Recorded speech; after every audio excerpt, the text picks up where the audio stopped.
12:01 a.m. Nora Winslow stood in front of the revolving doors of Vantage Harbor, coffee cooling in her hand, breath steady, posture calm. She had been early. She was always early. She lifted her badge. The scanner blinked red. She tried again. Slower this time. Red. The security guard glanced at her badge, then at her face. His expression didn't change. It never did. He had seen this moment before, just not with her. Nora forced a small smile. "Can you try?" she asked. He shook his head. "You'll need to check with HR." Her phone vibrated. An email. No subject line. No explanation. "Please report to HR immediately." Nora didn't sigh. She didn't panic. She simply nodded, thanked the guard, and walked toward the elevators, like nothing had changed. Inside the elevator, she stood alone. Her reflection stared back at her in the mirrored walls. Polished, professional, untouched. The numbers climbed. Shirba. Arshitsi. Sushayi. At 41, the doors opened into silence. The executive floor always felt different. The air was colder, the carpet softer. The kind of place where decisions were made quietly and consequences happened elsewhere. The HR conference room was already occupied. Diane Keller, head of human resources, sat with her hands folded neatly on the table. Next to her was Graham Pike, general counsel, laptop closed, expression neutral. No one stood to greet Nora. "Please, have a seat," Diane said. Nora sat. Diane slid a folder across the table. "We're going to keep this straightforward." Graham opened the folder, as if reading from a script he had memorized long ago. "Due to violations of internal policy and improper handling of sensitive financial data, your employment with Vantage Harbor is terminated, effective immediately." For a moment, the words didn't land. Not because Nora didn't understand them, because they made no sense. "Violations?" Nora said calmly. "Can you be specific?" Graham finally looked up. His voice was measured, practiced. "The details are outlined in the documentation." Diane leaned in slightly. "Nora, this isn't how we wanted things to end." Nora glanced down at the folder. She recognized the project name immediately. A quarterly reconciliation she had flagged weeks earlier. "This report," Nora said, tapping the page, "was approved by finance leadership." Graham didn't respond. Diane sighed softly. "We're disappointed this escalated." That word again. Disappointed. It floated through the room like a judgment, not a fact. Graham placed another document on top of the folder. Severance agreement? Standard terms. Non-disclosure. Non-disparagement. Nora read the bold text. Her eyes stopped at one sentence. "You want me to sign this?" she said, and say nothing. "This protects everyone involved," Diane replied smoothly. Nora looked up. "Everyone except me." Silence. Graham spoke carefully. "If you choose not to sign, the severance offer will be withdrawn." There it was. The price of silence. Nora closed the folder. "I'm not signing," she said. Diane's smile tightened. "Just slightly. Then we'll proceed without severance." Nora nodded. "That's fine." Security was called. Quietly. As Nora walked back through the open office floor, conversations softened, eyes dropped. Keyboards suddenly became very interesting. No one asked what happened. Her desk looked exactly the same as it had an hour ago. She packed slowly. A notebook, a mug, a photo of her mother from graduation day. She slid her phone into her bag. A message appeared. From Caleb Mercer, Senior Vice President of Finance. "Sorry it ended this way. Wish you the best." Nora stared at the screen, then locked the phone. Her computer had already been wiped. Gray background, no access, no history. But memory didn't require a login. 11:47 p.m. We'll clean it up after close. 2:18 p.m. Just move the timing. A meeting where someone laughed and said, "No one reads footnotes." Nora read everything. At the exit, she paused. The revolving doors spun endlessly, reflecting the lobby lights like a loop with no beginning or end. She stepped outside. Cold Chicago air hit her face, sharp and real. Behind her, laughter echoed faintly from inside the building. A problem had been solved. Nora looked up at the glass tower. "Okay," she whispered. Not in defeat. In acceptance. Inside her coat pocket was a small black USB drive. Unlabeled, unremarkable, not stolen, not illegal, just prepared. Because at Vantage Harbor, truth didn't need to be shouted. It only needed to be placed where it couldn't be ignored. And Nora Winslow knew exactly where to place it. 7 days earlier, at 9:06 a.m., Nora Winslow wasn't looking for trouble. She was doing what she always did, checking the numbers one more time. The office floor buzzed softly. Keyboards, coffee machines, low conversations about weekend plans. Nothing unusual, nothing urgent. That was when Nora noticed it. A single line in the quarterly reconciliation. Not wrong. Just early. Revenue recognized before it should have been. Not enough to trigger alarms. Not enough to fail an audit. Enough to smooth a bad quarter. Nora leaned back in her chair and stared at the screen. She had seen this trick before. Shift the timing. Move the weight. Let the next quarter carry the truth. At 9:11 a.m., she opened the supporting files. The adjustment wasn't hers. At 9:14 a.m., she traced the approval chain. Finance. Then legal. Then an executive sign-off. Caleb Mercer. Nora exhaled slowly. Caleb wasn't careless. He was precise. The kind of man who never left fingerprints unless he wanted them seen. At 9:22 a.m., Nora sent a message. Hey Caleb, quick question on the Q3 timing adjustment. Can we walk through it? 3 dots appeared almost instantly. Sure, swing by my office. His office sat on the edge of the executive wing.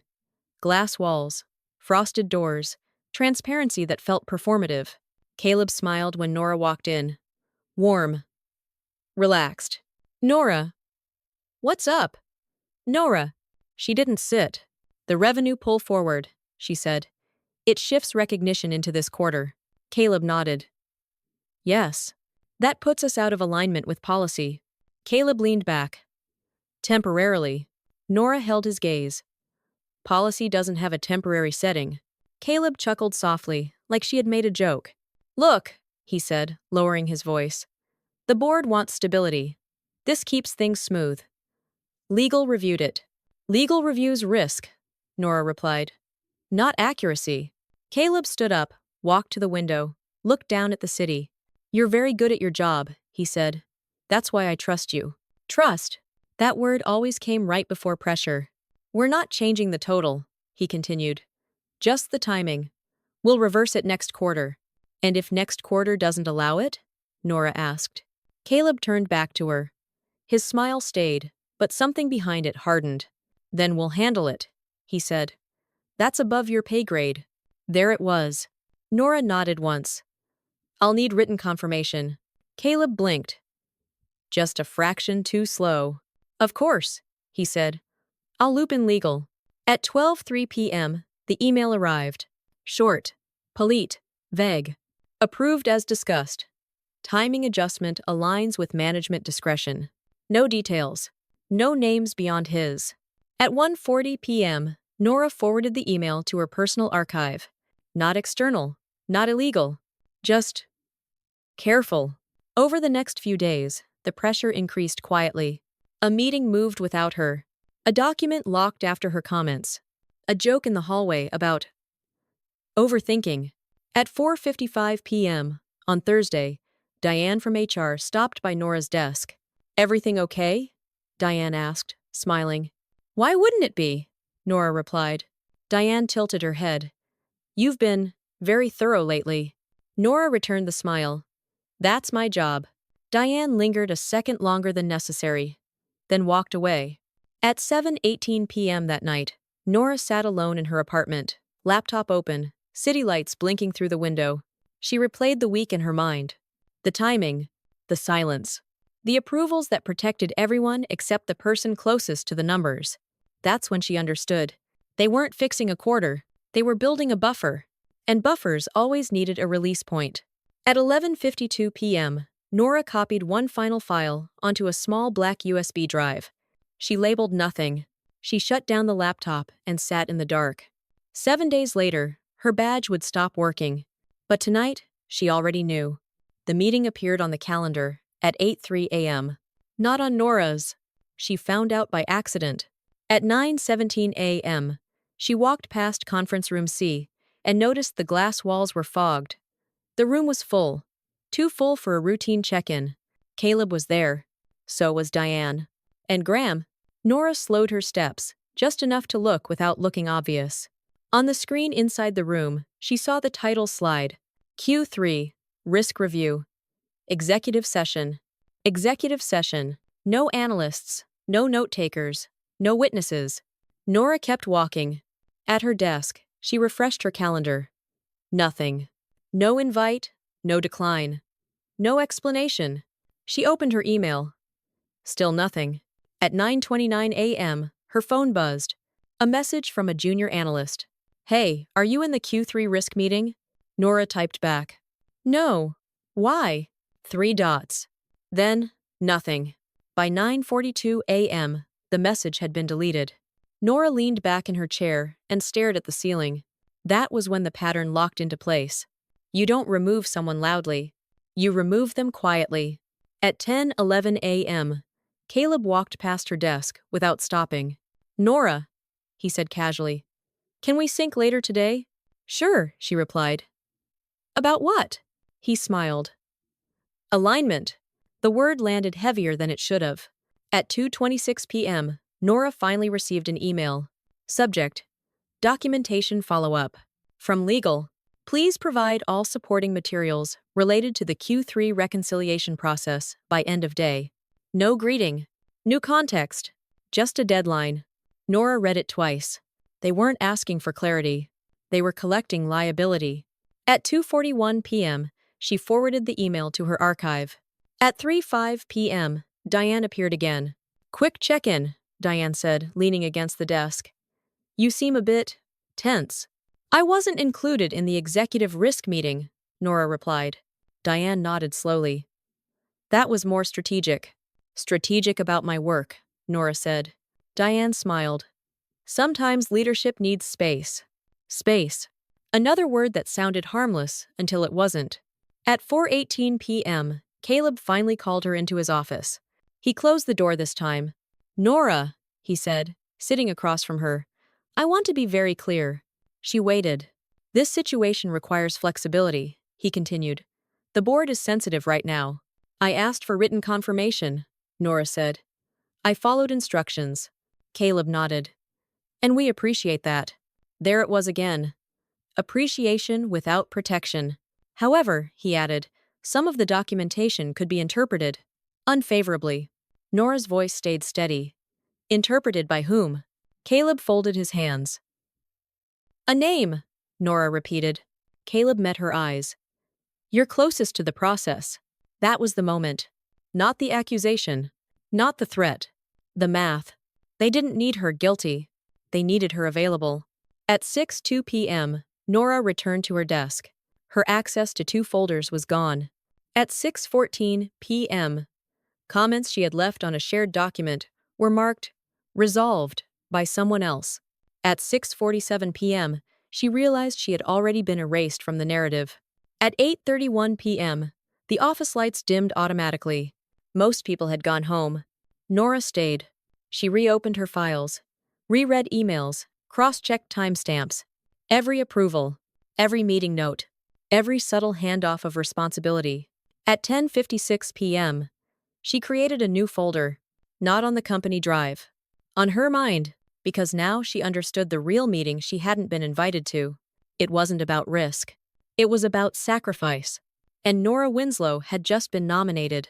The email arrived at 8:41 a.m. Nora almost missed it. Her inbox was already filling with routine noise.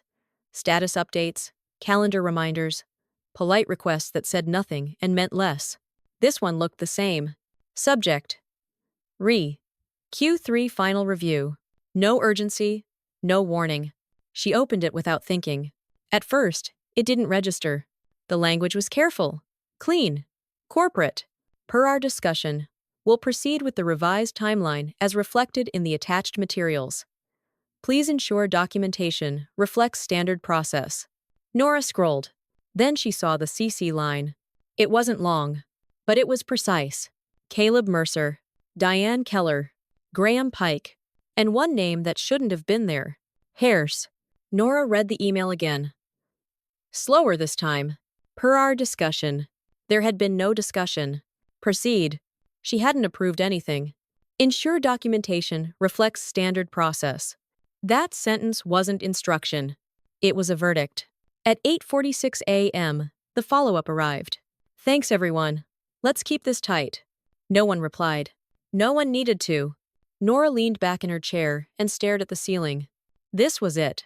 Not an accusation. Not a firing. A paper trail. If regulators ever asked questions, the story would already be written. And she was in it. At 9:12 a.m., Nora replied. 3 sentences. Calm. Neutral. I want to clarify that I was not part of the discussion referenced below. I have concerns about the timing reflected in the attached materials. Please advise. She read it twice. Then she sent it. The response time told her everything. At 9:13 a.m., an automated reply appeared. Out of office. Returning Monday. From Graham. At 9:14 a.m., Caleb's assistant replied. Caleb is tied up in meetings today. At 9:18 a.m., Diane walked past her desk. Didn't stop. Didn't look. At 9:37 a.m., Nora noticed something subtle. The email thread had been forwarded. Not to her. At 10:04 a.m., a new version of the document replaced the old one. Her comment was gone. At 10:22 a.m., her clarification email was marked resolved by someone else. That was when Nora understood. The email wasn't a mistake. It was a seal. From that moment forward, any silence would be interpreted as agreement. Any objection would be framed as confusion. Any resistance would be labeled uncooperative. They weren't forcing her to lie. They were making truth inconvenient. At 12:31 p.m., Nora skipped lunch. She opened her archive, rebuilt the timeline. Approval chains, timestamps, meeting notes. She didn't copy everything. She curated. At 2:08 p.m., she exported the thread.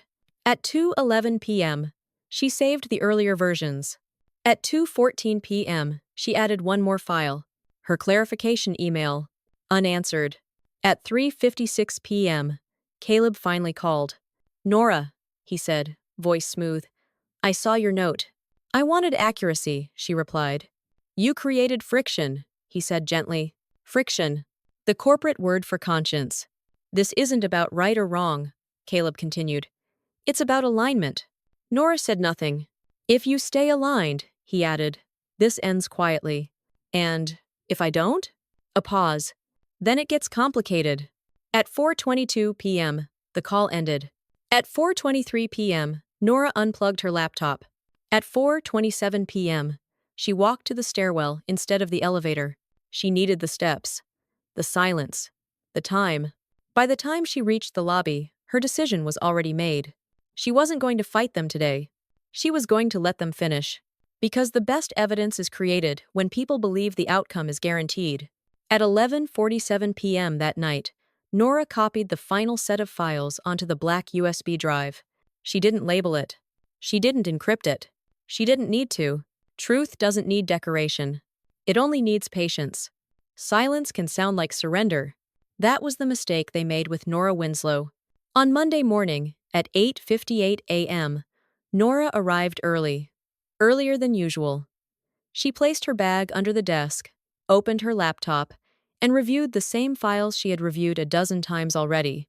She didn't send emails. She didn't ask questions. She didn't push back. At Tugtree Dive. A.m. Caleb passed her desk. Morning, Nora. Morning, she replied. Nothing else. He paused, just for a fraction of a second, then kept walking. At 10:15 a.m., legal sent a follow-up request. Just confirming all documentation is finalized. Nora replied with one word. Confirmed. No qualifiers. No footnotes. At 11:40 a.m., Diane from HR stopped by again. You seem lighter today, Diane said. Nora smiled politely. Busy week. Diane nodded, satisfied. It's good to see alignment. Alignment. They loved that word because it meant obedience without force. By 1:07 p.m., Nora had been quietly added back to a few meetings. Not decision meetings. Cleanup meetings. The kind where the story is repeated until everyone remembers it the same way. Nora took notes. At 2:33 p.m., Caleb called her into his office. He left the door open this time. "Nora," he said warmly, "I appreciate how professionally you've handled this." She waited. "This isn't easy," he continued. "But it's temporary." Temporary always meant permanent later. "I understand," Nora said. Caleb exhaled, relieved. "Good. Then we're on the same page." At 4:19 p.m., a revised report was circulated. Nora's name appeared under "Reviewed by."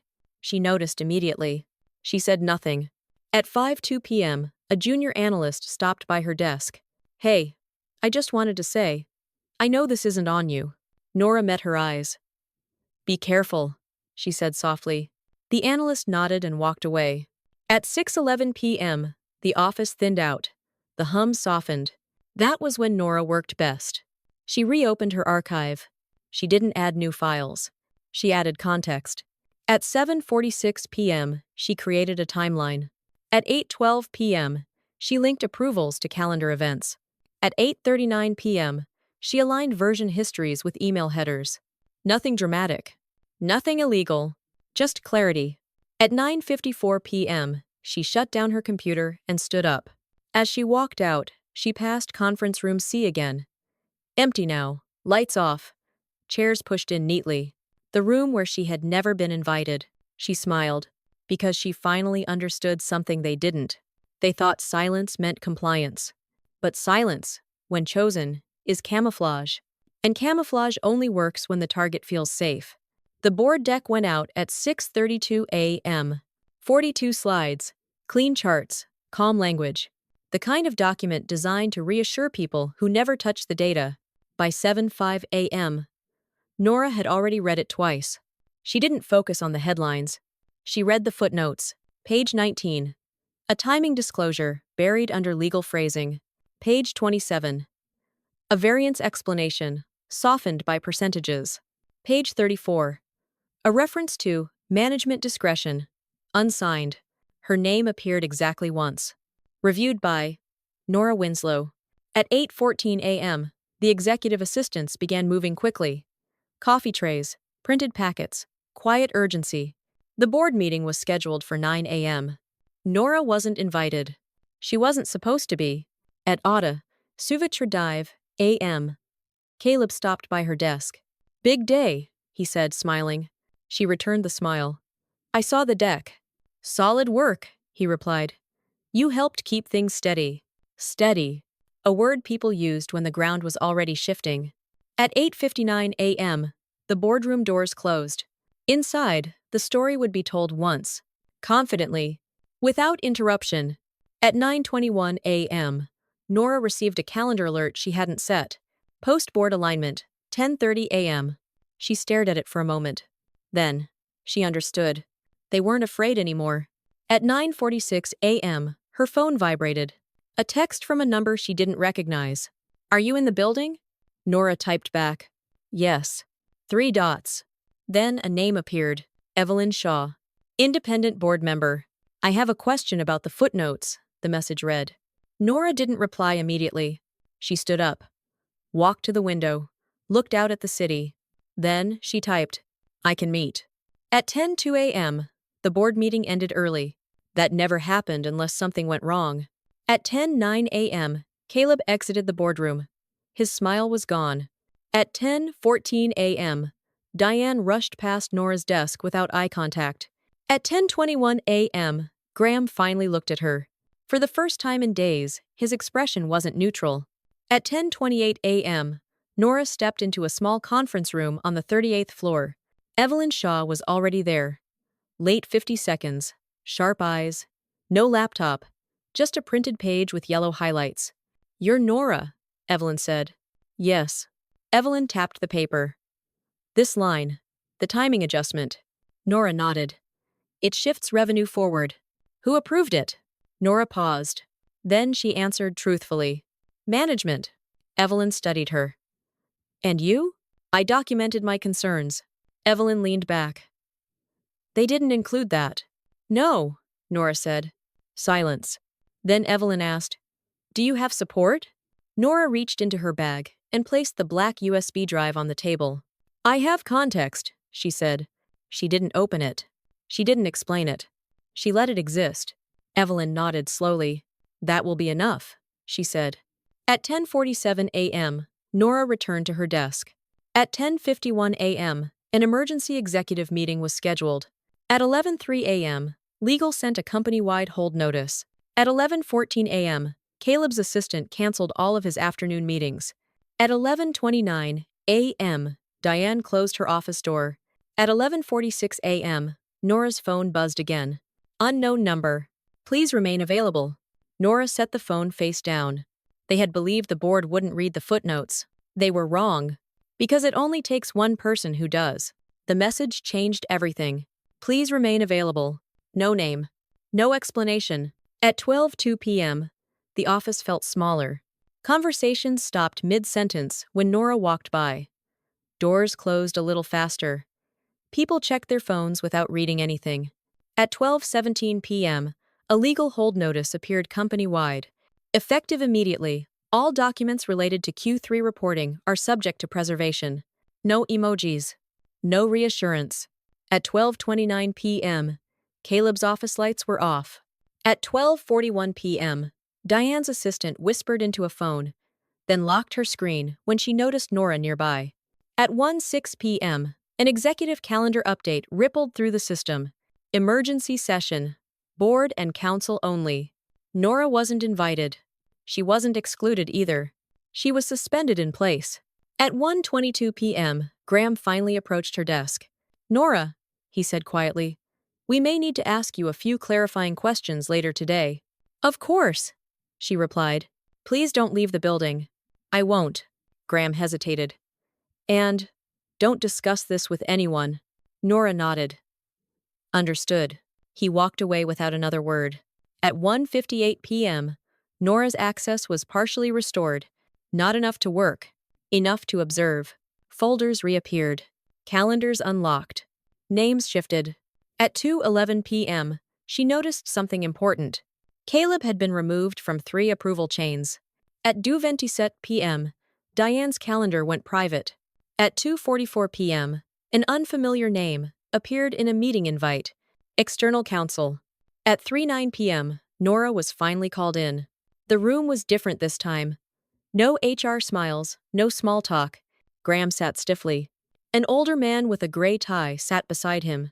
This is Mr. Holloway, Graham said. Independent counsel for the board. Holloway nodded once. Nora, he said. We're not here to accuse you. Good lawyers always said that first. We're here to understand the sequence of events. Nora took a breath. And then she spoke. Not emotionally. Not defensively. Chronologically. She walked them through the discovery. The approvals. The email. The silence. When she finished, Holloway asked one question. Did anyone instruct you to alter documentation? No. Did anyone pressure you to stay silent? Nora paused. Yes. The room went quiet. At what point did you realize you might be exposed? Holloway asked. At the email? Nora said. When my name was added. Holloway nodded. And the materials you referenced earlier? Nora reached into her bag. The black USB drive landed softly on the table. Holloway didn't touch it. Is this complete? It's accurate, Nora replied. At 4:41 p.m., the meeting ended. At 4:48 p.m., Nora was escorted back to her desk. Not by security. By legal. At 5:06 p.m., a company-wide message went out. Certain leaders will be temporarily stepping away from daily operations. Names weren't listed. They didn't need to be. At 5:23 p.m., Caleb's photo disappeared from the internal directory. At 5:37 p.m., Diane's calendar vanished. At 5:52 p.m., Graham closed his door and didn't open it again. At 6:14 p.m., Nora received one final message. Thank you for your cooperation. She closed her laptop. For the first time in days, she left on time. Outside, the city moved like nothing had happened. Inside the building, everything had. Because once the board starts asking questions, silence stops being protection. It becomes evidence. The phrase spread before the facts did. Temporarily stepping away. It sounded gentle, responsible, almost voluntary. By 8:12 a.m. the next morning, it was everywhere. Whispers near the coffee machine. Muted conversations in the hall. A Slack channel that suddenly went quiet. At 8:26 a.m., Nora opened her inbox. 3 emails waited. One from HR. One from legal. One from someone she didn't recognize. The HR email was brief. Please see attached for interim reporting structure. Caleb's name was gone. So was Diane's. The legal email was colder. Please remain available for follow-up questions. No thank you this time. The third email was different. Subject: quick coffee? Sender: Evelyn Shaw. No logo. No signature block. Just a time. 10 a.m. Nora stared at the screen, longer than necessary. Then she replied, sure. At 9:41 a.m., Nora walked past Caleb's office. The door was open. The desk was empty. The walls were bare, as if he had never been there. At 9:58 a.m., Nora arrived at the cafe across the street. Evelyn was already seated. No notes, no phone. Sit, she said. Nora did. I won't keep you long, Evelyn said. I'm not here as the board. Nora waited. I'm here as someone who reads carefully, Evelyn continued. She stirred her coffee slowly. They thought the language would protect them, Evelyn said. It often does. Until it doesn't, Nora replied. Evelyn smiled. Exactly. At 10:09 a.m., Evelyn leaned forward. You did everything right, she said. And you paid for it. Nora didn't respond. Here's what happens next, Evelyn continued. The board will distance itself. Council will negotiate exits. No one will admit intent. And me? Nora asked. Evelyn studied her. That depends on what you want. Nora looked out the window. For years, she had measured success in proximity to power. Titles, access, inclusion. Now she understood the cost. I don't want my name attached to their version of the story, Nora said. Evelyn nodded. Then don't let it be. At 10:27 a.m., Evelyn slid a business card across the table. No company logo. Just a name. And a number. If you decide to leave, Evelyn said, you won't leave empty-handed. And if I stay, then you'll be watched, Evelyn replied. Forever. At 11:03 a.m., Nora returned to the office. The atmosphere had changed again. People smiled too quickly, asked safe questions, avoided specifics. At 11:46 a.m., HR called her in. This time, the room felt smaller. We want to support you, the HR manager said. Given recent events. Support how? Nora asked. A role adjustment, the manager replied. Less exposure. More stability. Stability. Another word that meant containment. I'll think about it, Nora said. At 2:18 p.m., Nora packed her desk. Not everything. Just the things that mattered. At 3:02 p.m., she stood in the lobby, badge in hand. It still worked. For now. She looked up at the building. They thought the danger had passed. They were wrong. Because the most dangerous person in the room is the one who no longer needs to be there. The invitation arrived at 9:14 a.m. Subject: exit interview. No explanation. No agenda. Just a time. 2 p.m. Nora expected HR. She didn't expect legal. The room was smaller than before. No glass walls this time. No audience. Across the table sat a new HR director Nora had never met. Temporary, careful. Next to her was Graham Pike. He looked tired. Nora, the HR director began. This is a standard conversation. Graham didn't speak. We want to ensure a smooth transition, she continued. For everyone. Nora nodded. Of course. A folder slid across the table. Inside were 3 documents. A resignation letter, a severance agreement, and an NDA. Updated. Stronger. More specific. This is generous, the HR director said. Given the circumstances. Nora skimmed the pages. The money was good. The language was tight. The silence they wanted was permanent. If you sign, Graham said carefully. This ends today. Nora looked at him. And if I don't? Graham didn't hesitate. Then it continues. The HR director leaned in. We don't want this to become adversarial. Adversarial.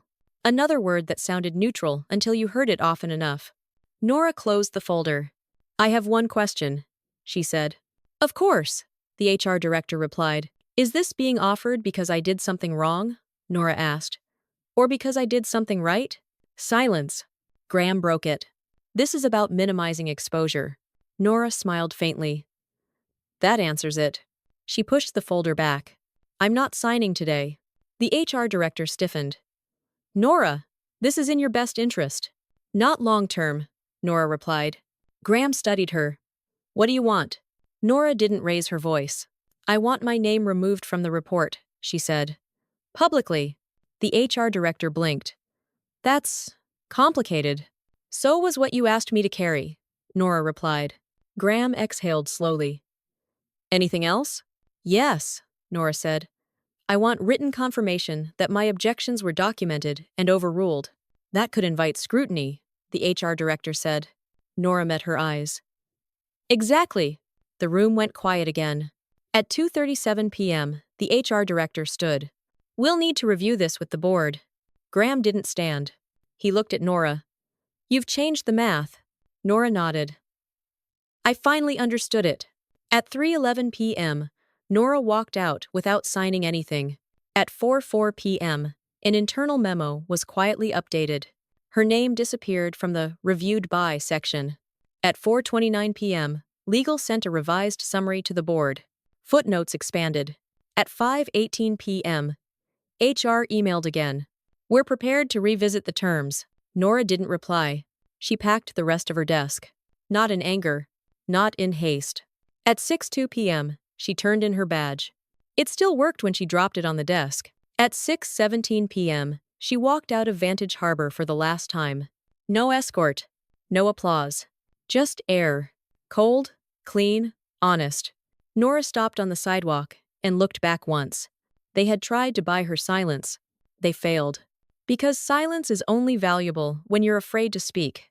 And Nora Winslow wasn't afraid anymore. The fallout didn't arrive with headlines. It never did. It arrived quietly. 3 weeks after Nora Winslow left Vantage Harbor, a short update appeared in an industry newsletter. Fintech firm revises prior quarter disclosures following internal review. No names. No blame. Just a sentence buried between market updates. But people noticed. At 7:21 a.m., a former colleague texted Nora. Did you see this? She had. At 9:03 a.m., a recruiter emailed. Subject. Confidential opportunity. At 11:18 a.m., another message followed. Heard you handled a situation with restraint. Restraint. That was the word they used when someone refused to play dirty and still won. Inside Vantage Harbor, the changes were sharper. Teams were reshuffled. Approvals doubled. Meetings multiplied. Caleb Mercer's name never returned. Diane Keller reappeared months later in a smaller role. Different company. Different title. Graham Pike stayed. But he stopped smiling. At 4:42 p.m. one afternoon, Nora received a call from an unknown number. She let it ring once, then answered.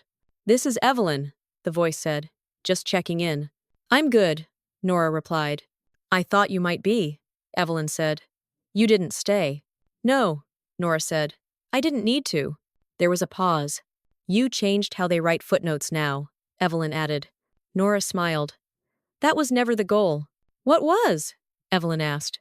Nora looked around her apartment. Quiet. Sunlight. No emails demanding alignment. To leave clean, she said. At 6:09 p.m., Nora closed her laptop and went for a walk. No badge. No access. No fear. The city moved around her, indifferent and free. She passed glass buildings that looked just like Vantage Harbor. She didn't look inside. Because revenge doesn't always look like destruction. Sometimes it looks like absence, and the most lasting consequence is being remembered as the person who didn't bend.